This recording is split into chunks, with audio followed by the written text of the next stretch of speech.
সাল ২০০২ সিআইএ নিজেদের বিশেষ অপারেশনের জন্য তৈরি করে একটি মানুষবিহীন উড়ন্ত যন্ত্র। এটি চালানোর মাধ্যমে বিশ্ববাসী পরিচিত হন এ যানের সঙ্গে। যন্ত্রটি এখন সবার পরিচিত ড্রোন। তবে এর থেকে প্রায় ১০০ বছর আগে প্রোটোটাইপ ডিজাইনের ড্রোন তৈরি করেছিলেন একজন বিজ্ঞানী। একবার ভেবে দেখুন তো, কোনো তার ছাড়াই মোবাইল ফোনের নেটওয়ার্কের মতো যদি বিদ্যুৎ সংযোগ দেয়া যেত বাসাবাড়িতে, তাহলে কেমন হতো? শহরে কোথাও জটলা পাকিয়ে থাকতো না বৈদ্যুতিক তার। বিজ্ঞানের ভাষায় যাকে বলে ওয়্যারলেস ইলেকট্রিসিটি ট্রান্সমিশন সিস্টেম। ১৮৯০ সালে, অর্থাৎ আজ থেকে ১৩৩ বছর আগে এসব প্রযুক্তির গবেষণা ও উদ্ভাবন করে সময়ের থেকেও নিজেকে এগিয়ে রেখেছিলেন একজন বিজ্ঞানী, যাকে বলা হয় ভুল সময়ে জন্ম নেয়া বিজ্ঞানী, যিনি তার সময়ে সম্পূর্ণভাবে পরিচিত হতে পারেননি। তবুও তার বহু আবিষ্কার এবং আইডিয়া আজকের আধুনিক প্রযুক্তির ভিত্তি গড়ে তুলেছে। হ্যাঁ বন্ধুরা, আজ আমরা এই ভিডিওতে এমন এক বিজ্ঞানীর কাজ এবং তার জীবনের অজানা বিষয় সম্পর্কে আপনাদেরকে জানাতে চলেছি, যা শুনলে আপনি রীতিমতো অবাক হবেন। তাই ভিডিওটি না টেনে সম্পূর্ণ দেখতে থাকুন। ভুল সময়ে জন্ম নেয়া এই বিজ্ঞানীর নাম হচ্ছে নিকোলা টেসলা। টেসলার জন্ম ১০ই জুলাই ১৮৫৬ সালে ক্রোয়েশিয়ার সিমোলজান গ্রামে। ছোটবেলা থেকেই তার মধ্যে বিদ্যুৎ এবং প্রযুক্তির প্রতি গভীর আগ্রহ ছিল। তিনি তার পিতামাতা এবং পরিবারকে সবসময় বলতেন যে তিনি একটি বৈজ্ঞানিক জগতের অংশ হতে চান।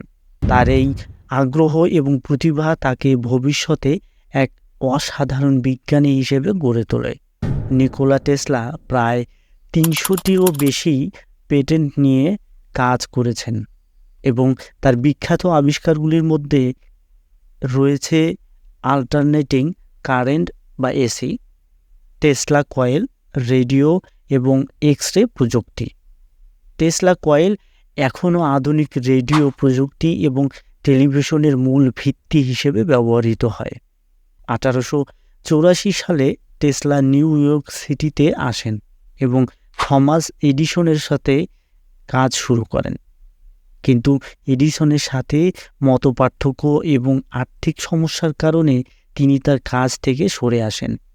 এরপর তিনি জর্জ ওয়াশিংটন হাউসের সাথে কাজ শুরু করেন, যিনি টেসলার এসি পাওয়ার সিস্টেমকে সমর্থন করেছিলেন। ১৮৯৩ সালে শিকাগো ওয়ার্ল্ড ফেয়ারের টেসলার এসি সিস্টেম প্রদর্শিত হয়, যা তাকে বিশ্বজুড়ে পরিচিত করে তোলে। তার এই উদ্ভাবন বিদ্যুৎ সরবরাহ এবং ব্যবহারে এক নতুন দিগন্ত উন্মোচন করে। কিন্তু দুর্ভাগ্যবশত তার অনেক উদ্ভাবন এবং আইডিয়া তখনকার সময়ের ব্যবসায়ী এবং সমাজ দ্বারা স্বীকৃত হয়নি। তিনি বহুবার অর্থনৈতিক সমস্যায় পড়েছেন এবং জীবনের শেষ সময়টা দারিদ্র্য ও নিঃসঙ্গতায় কাটিয়েছেন। ১৯৪৩ সালে ৮৬ বছর বয়সে নিউ ইয়র্ক সিটির একটি হোটেলে তিনি শেষ নিঃশ্বাস ত্যাগ করেন। আশা করি আপনাদের এই ভিডিওটি ভালো লাগবে। যদি ভালো লাগে তাহলে লাইক এবং শেয়ার করতে ভুলবেন না। আমাদের চ্যানেলটি সাবস্ক্রাইব করুন এবং নোটিফিকেশন বেলটি প্রেস করুন, যাতে আমাদের পরবর্তী ভিডিও আপলোডের সাথে সাথে আপনারা তা দেখে নিতে পারেন। ধন্যবাদ।